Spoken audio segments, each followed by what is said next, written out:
এবং যারা গুলি করছে তাদের ফুটেজ আছে আমাদের কাছে, ভিডিও আছে, ফটো আছে। তাছাড়া আপনার ওই যেই জোনটাতে গুলি করা হয়েছে বিজয়নগরের এরিয়াটাতে, ওই গলিতে প্রত্যেকটা বিল্ডিংয়ে সিসি ক্যামেরা আওতাভুক্ত, প্রত্যেকটা বিল্ডিং। তো ওইখান থেকে আমরা সিসি ক্যামেরার ফুটেজ সংগ্রহ করব। আর যদি তারা দিতে ইচ্ছা না করে কিংবা সংকোচ বোধ করে, তাহলে হচ্ছে আমরা আইনশৃঙ্খলা রক্ষা বাহিনীর কাছে সাহায্য চাইব এবং আমরা এর সুষ্ঠু বিচার চাইব পুরো দেশবাসীর কাছে। বাইক দিয়ে ভাইয়ের গুলি করা হয়, গুলি করার পরে ওরা হচ্ছে পালিয়ে যায় এবং আমাদের ওইখানে ক্যামেরাম্যানও সম্ভবত উপস্থিত ছিল, সেও মেবি পিক তুলে রাখছে এবং ভিডিও। যাদেরকে আপনারা দেখেছেন তাদের কি কোনো ছবি আপনারা এখন পর্যন্ত দেখতে পেয়েছেন কিনা?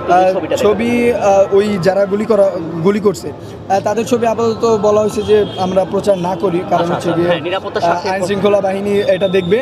আর হচ্ছে গিয়ে এটা যদি কোনো স্পষ্ট, তো আপনারা কি ছবি তুলতে পেরেছেন? স্পষ্ট যে ছবি তুলতে পারা হয়েছে এবং আমাদের যেই ডাউটফিলের লিস্টে দুইজন আছে যারা এমনও বলা হয় যে আমাদের সাথে ক্যাম্পেইনও করছে, মানে আমাদের সাথেও ছিল। কারণ ভাই কিন্তু যাচাই বাছাই ছাড়া মানে আমাদের কাউকে টিমে ঢোকায় না।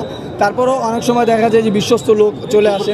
তো এখন এটা যদি বাইরে থেকে কেউ চলে আসে, ধরেন ছাত্র শিবির হোক বা ওই যে কুত্তার লীগের পোলাপান হোক বা ছাত্র দলের ওই চাঁদাবাজরা হোক, এখন এটা তো আমরা স্পষ্টভাবে বলতে পারছি না।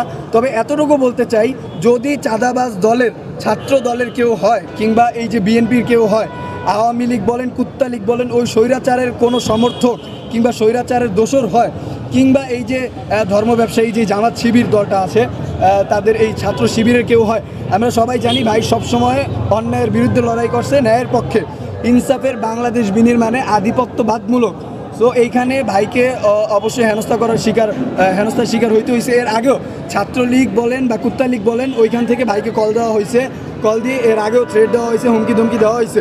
ভাই কিন্তু এটা প্রচার করছে, নিউজের মাধ্যমে হোক কিংবা তার ফেসবুক ভেরিফাইড পেজের মাধ্যমে হোক।